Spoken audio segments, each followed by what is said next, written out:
আসসালামু আলাইকুম। আজি এটা বিশেষ বিষয় লৈ আপোনালোকৰ সন্মুখত আহিছোঁ। সেয়া হ'ল ফিতৰা। এই ফিতৰা বিষয় লৈ আজি কেইবাটামান গুৰুত্বপূৰ্ণ বিষয় আলোচনা কৰিম। যে আমি প্ৰত্যেক বছৰ ৰমজান মাহত ফিতৰা আদায় কৰোঁ। এই ফিতৰাটো কি, মানে ফিতৰাটোৰ উদ্দেশ্য কি, এই ফিতৰাটো কিহেৰে দিব লাগিব, এই ফিতৰাটোৰ পৰিমাণ কিমান, আৰু এই ফিতৰাটো কেতিয়া আদায় কৰিব লাগিব, এই বিষয়লৈ আমি আলোচনা কৰিম। আলহামদুলিল্লাহ, আসসালাতু আসসালামু আলা ৰাছুলিল্লাহ, আম্মা বাদ। আপোনালোকক সকলোকে স্বাগত জনাইছোঁ আজিৰ এই আলোচনা চক্ৰত। আজিৰ এই ফেচবুক লাইভৰ মাধ্যমত, লগতে ইউটিউবৰ লাইভৰ মাধ্যমত আপোনালোক আটাইকে স্বাগত জনাই আজিৰ আলোচনা আৰম্ভ কৰিছোঁ। প্ৰসংগ ফিতৰা। আমি সকলোৱে জানো ৰমজান মাহৰ চিয়ামৰ লগত সংলগ্ন এটা জৰুৰী বিষয় হ'ল ফিতৰা। আৰু এই ফিতৰাটোৰ উদ্দেশ্য যদি আমি জানিব বিচাৰোঁ, তেনেহ'লে আমাক ইবনে আব্বাছ ৰাজিয়াল্লাহু তাআলা আনহুৰ বৰ্ণিত হাদিছটো আমি চাব পাৰোঁ। সেই হাদিছটোত তেখেতে উল্লেখ কৰিছে যে তেওঁ কয়, ৰাছূলুল্লাহ সাল্লাল্লাহু আলাইহি সাল্লামে জাকাতুল ফিতৰাক ফৰজ কৰিছে চিয়াম পালনকাৰীৰ বেহুদা নিৰ্লজ্জ কথা বাৰ্তা ও অবাঞ্ছনীয় কৰ্মৰ মলিনতাৰ পৰা মুক্ত কৰিবলৈ, আৰু ঈদৰ দিনা দুখীয়া মিস্কিনসকলে যাতে অলপ ভাল ভোজন কৰিব পাৰে তাৰেই উদ্দেশ্য। অৰ্থাৎ আবু দাউদৰ 1609 নম্বৰ হাদিছত, ইবনে আব্বাছ ৰাজিয়াল্লাহু তাআলা আনহুৰ পৰা বৰ্ণিত হাদিছত কোৱা হৈছে যে নবী সাল্লাল্লাহু আলাইহি সাল্লামে এই ফিতৰা চিয়াম পালনকাৰীসকলৰ বাবে খৰচ কৰিছে। অৰ্থাৎ চিয়াম পালনকাৰীয়ে কিয় এই ফিতৰাটো আদায় কৰিব, এই বিষয়ে হাদিছটোত উল্লেখ আছে যে চিয়াম পালনকাৰীয়ে অবাঞ্ছিত কিছুমান কথা বাৰ্তা কাম কাজ কৰি থাকে চিয়াম ৰখা অৱস্থাত, অৰ্থাৎ ৰোজা ৰখা অৱস্থাত, আৰু সেই অবাঞ্ছিত কথা বাৰ্তা, নিৰ্লজ্জ কথা বাৰ্তাৰ পৰা মুক্ত পাবলৈ, আৰু ঈদৰ দিন যাতে দুখীয়াসকলে, মিস্কিনসকলে অলপ ভাল ভোজন কৰিব পাৰে, সেই উদ্দেশ্য আগত ৰাখিয়েই নবী সাল্লাল্লাহু আলাইহি সাল্লামে কৈছে যে প্ৰত্যেকজন চিয়ামকাৰী ওপৰত এই ফিতৰাটো খৰচ কৰা হৈছে, অৰ্থাৎ বাধ্যতামূলক কৰা হৈছে। তো এই ফিতৰাৰ উদ্দেশ্যটো আমি গম পালোঁ যে আমি যিবিলাক মানুহে চিয়াম পালন কৰি আছোঁ, আমালোকৰ চিয়ামৰ অৱস্থাত যদি ভুল ত্ৰুটি কিবা হৈছে, অনৰ্থক কথা বতৰা মুখত আহিছে, কিবা বেয়া কথা কৈছোঁ, তেনেহ'লে সেই কথা বতৰাৰ পৰা, সেই বেয়া কথা বতৰাৰ পৰা পৰিত্ৰাণ পাবলৈ আমি ফিতৰা আদায় কৰিব লাগিব। তো এই কথাটো স্পষ্ট যে আমি ফিতৰাটো আদায় এই কাৰণে কৰিম যে আমাৰ ৰোজাৰ যদি কিবা ভুল ত্ৰুটি হৈছে সেইটো ক্ষমা পাবলৈ। দ্বিতীয়তে হৈছে যে দুখীয়া মিস্কিনসকলৰ ঈদৰ দিনা ভাল ভোজনৰ ব্যৱস্থাৰ বাবে। তো এই দুটাই হ'ল উদ্দেশ্য।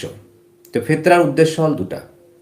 এতিয়া বহুতেই ক'ব যে আমি ফিতৰা কোনোবা দুখীয়া মানুহক দিওঁ, পঢ়া শুনাৰ বাবে দিওঁ, বেমাৰী মানুহক দিওঁ, তো এইবিলাক দিলে ফিতৰা আদায় হ'বনে নহ'ব? তো এই বিষয়ে মই একো নাজানো, মই একো ক'ব নোৱাৰোঁ, কাৰণ মই সেইখিনিয়ে বৰ্ণনা কৰিছোঁ যিটো নবী সাল্লাল্লাহু আলাইহি সাল্লামৰ পৰা বৰ্ণিত হৈছে। আৰু নবী সাল্লাল্লাহু আলাইহি সাল্লামে যি উদ্দেশ্যত এই ফিতৰা ফৰজ কৰিছে সেই উদ্দেশ্য হৈছে দুটা, আৰু এই দুটাৰ বাহিৰত তেখেতে, অৰ্থাৎ নবী সাল্লাল্লাহু আলাইহি সাল্লামে ফৰজ কৰিছেনে নাই সেই বিষয়ে উল্লেখ নাই। তো এতিয়া আপোনাৰ নিজৰ কথা, আপুনি কি উদ্দেশ্যত ফিতৰাটো দিব, কাক দিব, কিয় দিব, কেনেকৈ দিব। তো যি হওক, প্ৰথম উদ্দেশ্য মই বৰ্ণনা কৰিলোঁ যে ফিতৰাৰ উদ্দেশ্য হৈছে নিজৰ ৰোজাৰ বা সিয়ামৰ ভুল ত্ৰুটিৰ মাৰ্জনাৰ বাবে, দ্বিতীয়তে হৈছে দুখীয়া মিসকিনসকলৰ ঈদৰ দিনা ভাল ভোজনৰ ব্যৱস্থা কৰাৰ বাবে। এই দুটা উদ্দেশ্যত ফিতৰা।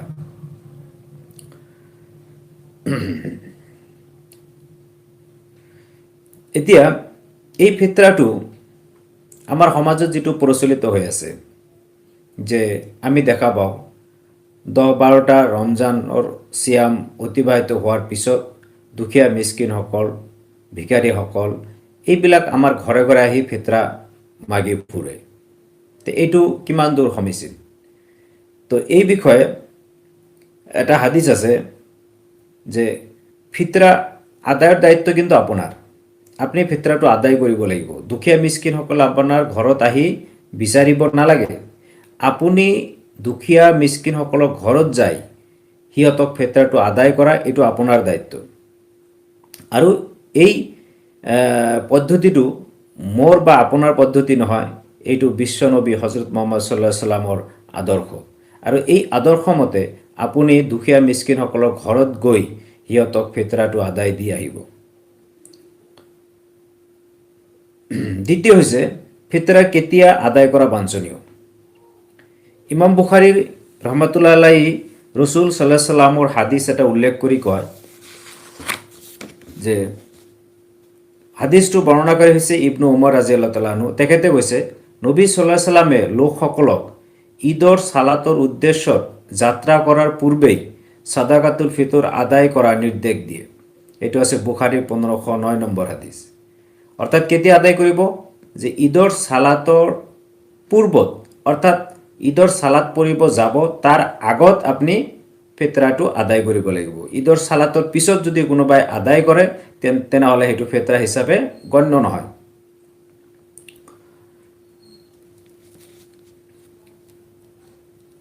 তো এই যে ঈদৰ সালাতৰ পিছত যদি কোনোবাই ফিতৰাটো আদায় দিয়ে, এই বিষয়ে হাদিসত কিবা বৰ্ণনা আছে নেকি? এই বিষয়ে আবু দাউদত এটা হাদিস আছে। আবু দাউদৰ 1609 নম্বৰ হাদিসত উল্লেখ কৰা হৈছে যে যিয়ে ঈদৰ সালাতৰ পূৰ্বে জাকাতুল ফিতৰা আদায় কৰিব সেয়া আল্লাহৰ ওচৰত ৱাজিব জাকাত বা সদকা হিচাপে গৃহীত হ'ব। যদি কোনোবাই ঈদৰ সালাতৰ পূৰ্বতে জাকাতুল ফিতৰ আদায় কৰে তেনেহ'লে সেয়া ৱাজিব জাকাত অৰ্থাৎ সদকা হিচাপে আল্লাহৰ ওচৰত গ্ৰহণযোগ্য হ'ব। আৰু যিয়ে ঈদৰ সালাতৰ পিছত আদায় কৰিব সেয়া সাধাৰণ দান হিচাপে গণ্য হ'ব। এইটো আছে আবু দাউদৰ 1609 নম্বৰ হাদিসত। অৰ্থাৎ ঈদৰ সালাতৰ পূৰ্বে ফিতৰা আদায় কৰাটো এটা শৰ্ত। যদি আপনি সালাতৰ পূৰ্বত আপনি আদায় কৰা নাই তেনেহ'লে ফিতৰাটো আদায় নহ'ব, সাধাৰণ দান হিচাপে গণ্য হ'ব। ইবনে মাজা এটা হাদিস বৰ্ণনা হৈছে। আবু সাইদ খুদৰী ৰাদিয়াল্লাহু তাআলা আনহু কৈছে যে ৰসুল সাল্লাল্লাহু আলাইহি সাল্লাম আমালোকৰ মাজত বৰ্তমান থকা অৱস্থাত আমি সদকাতুল ফিতৰৰ বাবে একচা খাদ্য বা একচা খেজুৰ বা একচা জব বা একচা পনীৰ অথবা একচা কিচমিচ দান কৰিছোঁ। আমালোকে নিৰবিচ্ছিন্নভাৱে এই নিয়মে পালন কৰি আহিছিলোঁ। এইটো আছিল সুনানে ইবনে মাজা 1829 নম্বৰ হাদিস। অৰ্থাৎ আবু সাইদ খুদৰী ৰাদিয়াল্লাহু তাআলা আনহু কৈ আছে যে আমি নবী সাল্লাল্লাহু আলাইহি সাল্লামৰ যুগত, অৰ্থাৎ তেখেত যেতিয়া জীৱিত আছিল, সেই জীৱিত থকা অৱস্থাত আবু সাইদ খুদৰী ৰাদিয়াল্লাহু তাআলা আনহু কৈছে যে আমি তেখেতৰ জীৱিত থকা অৱস্থাত আমি একচা পনীৰ বা একচা খেজুৰ বা একচা জব বা একচা খেজুৰ দি কিচমিচ দি আমি ফিতৰা আদায় কৰিছোঁ। আৰু এই ধাৰাটো অব্যাহত আছিল আৰু এই ধাৰাটোৰ পৰিৱৰ্তন হোৱা নাই। এইটো সুনানে ইবনে মাজাৰ 1829 নম্বৰ হাদিসত উল্লেখ কৰা হৈছে।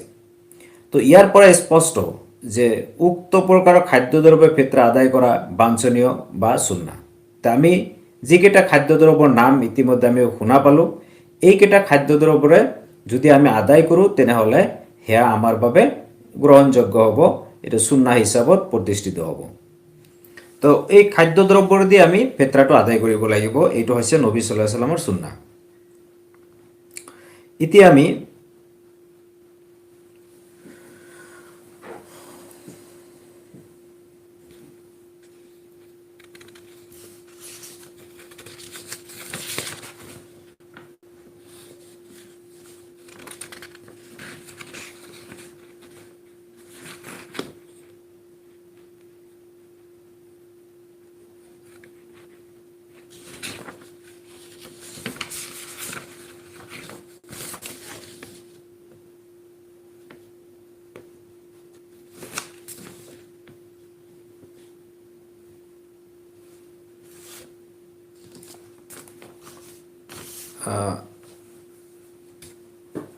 যে এই যে যি চাৰিটা আমি আলোচনা কৰিলোঁ খাদ্যদ্ৰব্য দিব লাগিব, যদি আপুনি এই চাৰিটা খাদ্য বস্তুৰ যদি অভাৱ হয়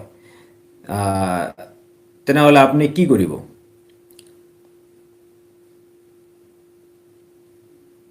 তেনেহ'লে আপোনাৰ এটা কৰণী আছে যে আপুনি যি খাদ্য বস্তু খায়, অৰ্থাৎ আপোনাৰ যিটো প্ৰধান খাদ্য বস্তু, আপোনাৰ যিটো প্ৰধান খাদ্য, সেই প্ৰধান খাদ্যৰ একচা পৰিমাণ দিব। ধৰক আমাৰ অসমৰ প্ৰেক্ষাপটত আমি খেজুৰ আমাৰ প্ৰধান খাদ্য নহয়, কিচমিচো নহয়, তাৰপিছত আপোনাৰ এই পনীৰো নহয়। আমি অসমৰ মানুহে সাধাৰণতে আমি ভাত খাওঁ, গতিকে আমি চাউলটো আমি দিব লাগিব একচা পৰিমাণৰ। কিন্তু সমাজত এটা বস্তু আমি লক্ষ্য কৰিছোঁ যে আমাৰ সমাজত একচা পৰিমাণৰ খাদ্যদ্ৰব্য নিদিয়ে। আমাৰ সমাজত যিটো প্ৰচলিত সেইটো হৈছে আধা চাহ ঘেঁহু। তো এই আধা চাহ ঘেঁহুৰ কাহিনীটো ক'ৰ পৰা কেনেকৈ আহিল? তো এই বিষয়ে এটা হাদিছ আছে, মই হাদিছটো বৰ্ণনা কৰিম। তাৰ আগত কি পৰিপ্ৰেক্ষিতত, কি ঘটনাত আধা চাহ ঘেঁহু আমি ফেতৰা হিচাপে দিবলৈ আৰম্ভ কৰিলোঁ, তাৰ যিটো কাহিনী, সেই কাহিনীটো আজি আলোচনা কৰিম। আচ্ছা, আমি সকলোৱে জানো যে আল্লাহৰ নবী সাল্লাল্লাহু আলাইহি সাল্লামৰ ইন্তেকালৰ পিছত সিৰিয়াৰ গভৰ্ণৰ আছিল মুআবিয়া ৰাদিয়াল্লাহু তাআলা আনহু। তো এই মুআবিয়া ৰাদিয়াল্লাহু তাআলা আনহু এদিনাখন তেওঁ মদিনালৈ আহে আৰু লোকসকলৰ মাজত আলোচনা কৰে, অৰ্থাৎ সাহাবীসকলৰ লগত আলোচনা কৰে। তাতে সাহাবীসকল থাকে, তাবেঈসকল আছে, ইহঁতৰ লগত এটা আলোচনা চক্ৰ বহে। সম্ভৱতঃ এইটো জুম্মাৰ খুতবা হ'ব পাৰে, নাইবা এটা সাধাৰণ আলোচনা হ'ব পাৰে। তো এই আলোচনাত মুআবিয়া ৰাদিয়াল্লাহু তাআলা আনহু ক'লে যে মই শাম দেশৰ উত্তম ৰঙা গমৰ 2 মুঠ পৰিমাণক এই দেশৰ একচাৰ সমান বিবেচনা কৰোঁ। তেওঁ এটা কথা ক'লে, এটা মত দিলে যে মই শাম দেশৰ অৰ্থাৎ সিৰিয়াৰ এটা উত্তম গম যিটো আমি আটা বুলি কওঁ, এই যি গম সিৰিয়াত আধা চাহ গমৰ মূল্য মদিনাত আহি তেখেতে দেখা পালে যে একচা খেজুৰ বা একচা পনীৰ বা একচা কিচমিচৰ সমমূল্য তেওঁ দেখা পালে।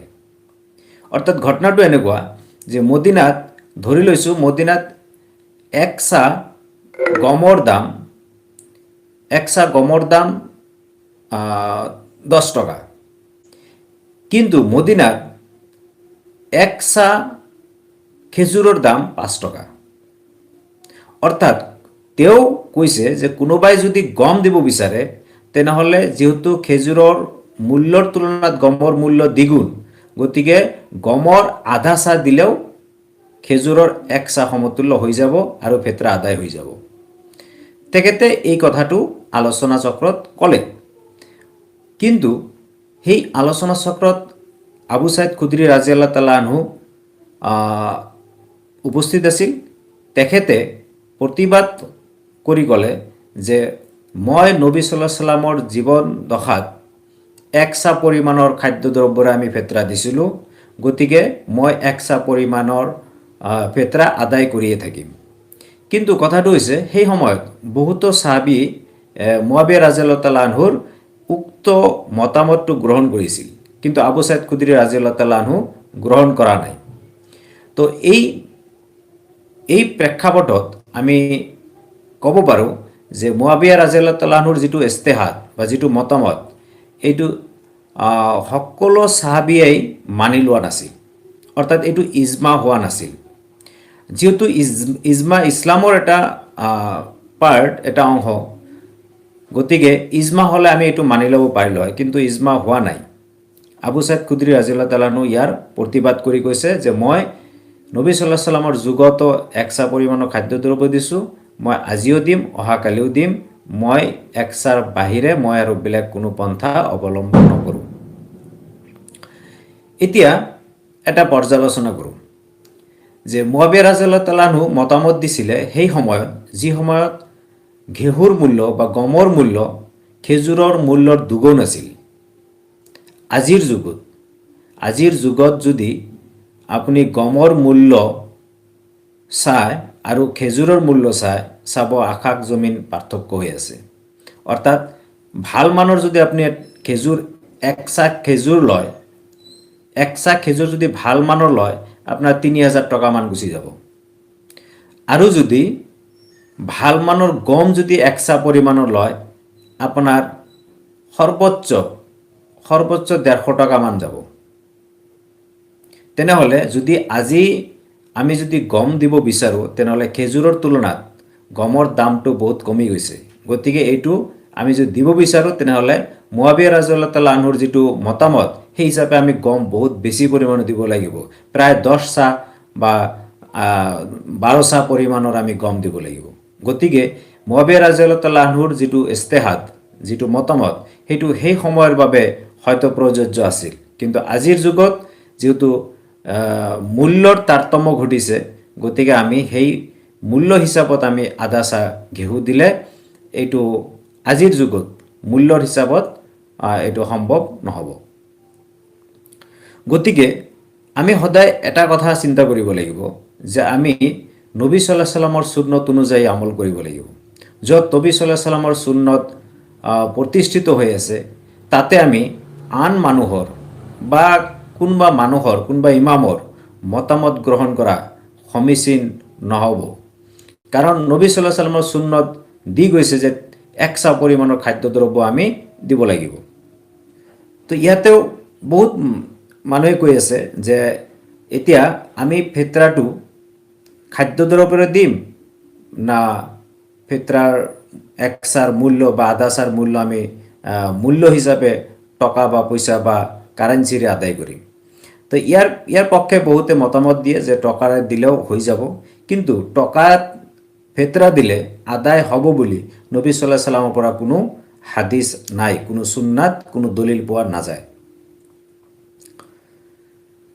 এতিয়া হওক যে ফিতৰা আমি খাদ্যদ্ৰব্যৰে আদায় কৰিম না টকাৰে আদায় কৰিম। আচ্ছা, যিসকলে টকাৰ দ্বাৰা ফিতৰা দিয়াৰ কথা কৈছে, তেওঁলোকৰ সকলোতকৈ ডাঙৰ ভুল হৈছে তেওঁলোকে ফিতৰা কেৱল ফকীৰ মিস্কিনৰ উপকাৰ হিচাপে বিবেচনা কৰিছে। অৰ্থাৎ তেওঁলোকে ভাবিছে যে আমি ফকীৰ মিস্কিনক উপকাৰ কৰিব লাগে, সেইকাৰণে আমি সিহঁতক পইচা দিলেও হৈ যাব, খোৱা বস্তু দিব নালাগে। তো ইয়াক কেতিয়াও নিজৰ চিয়ামৰ ভুল ত্ৰুটিৰ কাফাৰা বুলি ভবা নাই। সিহঁতে যিহেতু ফিতৰাৰ উদ্দেশ্য হৈছে যে আপোনাৰ বা মোৰ যিটো চিয়াম ৰাখিছোঁ, এই চিয়ামৰ যিটো ভুল ত্ৰুটি হৈছে তাৰ কাফাৰা হিচাপে ফিতৰাটো দিব লাগে। সিহঁতে এইটো পাহৰি গৈ তেওঁলোকে চিন্তা কৰিছে অকল দুখীয়া মিস্কিনৰ যাতে উপকাৰ হয়, টকাটো পালে সিহঁতৰ উপকাৰ হ'ব, গতিকে আমি টকা দিব লাগে। কিন্তু উদ্দেশ্য এইটো নাছিল, উদ্দেশ্য আছিল আপোনাৰ চিয়ামৰ ভুল ত্ৰুটিৰ মাৰ্জনাৰ কাৰণে। গতিকে তেওঁলোকৰ উদ্দেশ্যে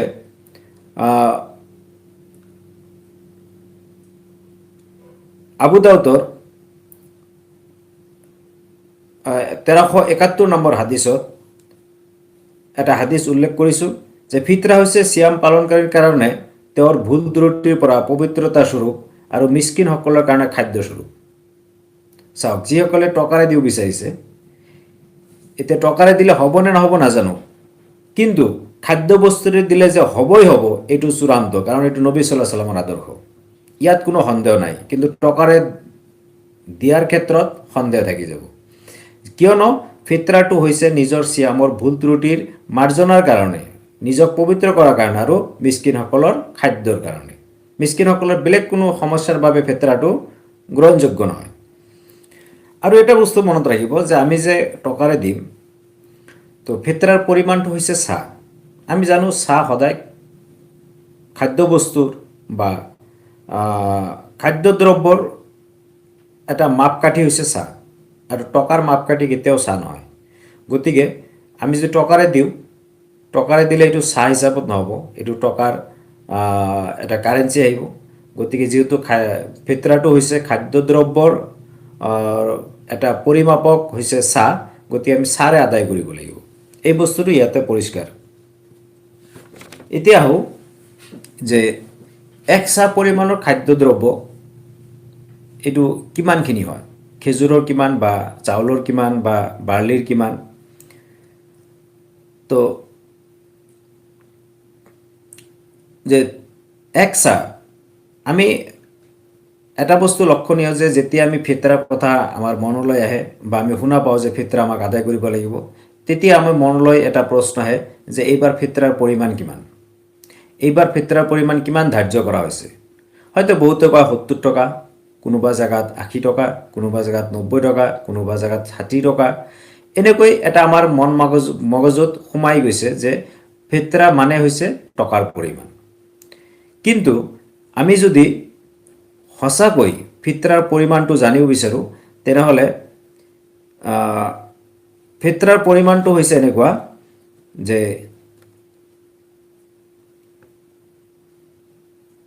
এক চাহ সমান 4 মুঠ, অৰ্থাৎ এক মুঠ হৈছে এটা নিৰ্দিষ্ট আকাৰৰ পাত্ৰ ভৰ্তি কৰিবলৈ হোৱা পৰিমাণক মুঠ বুলি কোৱা হয়।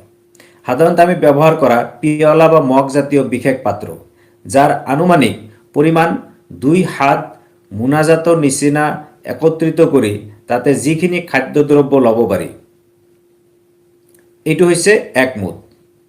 এক মুঠ মানে আপোনাৰ এনেকৈ হাতটো দি, এনেকৈ যিটো হাত আপুনি দেখা পাইছে, এনেকৈ হাতেৰে আপোনাৰ পূৰ্ণবয়স্ক মানুহৰ হাতেৰে এনেকৈ দি আপুনি কি কৰিব, 4 বাৰ দিব। 4 বাৰ দিলে এটা পাত্ৰ আছে, এনেকুৱা এটা পাত্ৰ থাকিব, সেই পাত্ৰটো ভৰ্তি হ'ব, তেতিয়া কোৱা হ'ব এক চাহ, আৰু এইখিনি কোৱা হ'ব এক মুঠ, আৰু এনেকৈ 4 বাৰ দিলে হ'ব এক চাহ। তো সেই হিচাপত যদি আমি এটা আনুমানিক আইডিয়া কৰোঁ, তেনেহ'লে এক চাহ সেই পাত্ৰটোত 3 লিটাৰৰ ওচৰা ওচৰি বস্তু সম্পূৰ্ণ হৈ পৰে। আৰু এইটো যদি আমি চাউল দি হিচাপ কৰোঁ, তেনেহ'লে চাব আপুনি চাউল দিলে প্ৰায় 3 কেজিৰ ওচৰা ওচৰি যায়, কেতিয়াবা 3 কেজিৰ কম থাকে, কেতিয়াবা 3 কেজিৰ বেছি হৈ যায়। তো এই খাদ্যদ্ৰব্য সেই পাত্ৰটোত, এতিয়া খেজুৰ হ'লে তাৰ ওজনটো ভিন্ন হ'ব, পনীৰ হ'লে তাৰ ওজন ভিন্ন হ'ব, অৰ্থাৎ খাদ্যদ্ৰব্য ভিন ভিন হোৱাৰ কাৰণে তাৰ ওজনৰ পৰিমাণো ভিন ভিন হ'ব। তো এনেকৈ আমি এক চাহ খাদ্যদ্ৰব্য দিব লাগিব। আমি টকাৰে নিদি আমি নবী সাল্লাল্লাহু আলাইহি সাল্লামৰ সুন্নত অনুযায়ী খাদ্যদ্ৰব্যৰে আমি ফিতৰা আদায় কৰিব লাগিব। তো ইমান দিনে আমি টকাৰে আদায় কৰি আহিছিলোঁ, কিন্তু টকাৰে আদায় কৰাৰ ক্ষেত্ৰত নবী সাল্লাল্লাহু আলাইহি সাল্লামৰ কোনো হাদিছ নাই। আছে মুআবিয়া ৰাদিয়াল্লাহু তাআলা আনহুৰ এটা মতামত, আছে তাৰ পিছৰ যুগৰ যিবিলাক ইমাম আছে তেখেতসকলৰ মতামত, কিন্তু নবী সাল্লাল্লাহু আলাইহি সাল্লামৰ হাদিছৰ সন্মুখত কাৰো মতামত জানক গ্ৰহণযোগ্য বিবেচনা আপোনাৰ ওচৰলৈ এৰিলোঁ, যে আপুনি নবী সাল্লাল্লাহু আলাইহি সাল্লামৰ সুন্নত অনুযায়ী আমল কৰিব নে মানুহৰ মতামতৰ ওপৰত নিৰ্ভৰ কৰি আমল কৰিব। তো আজিলৈ ইমানেই। আসসালামু আলাইকুম ওয়া ৰাহমাতুল্লাহি ওয়া বাৰাকাতুহু।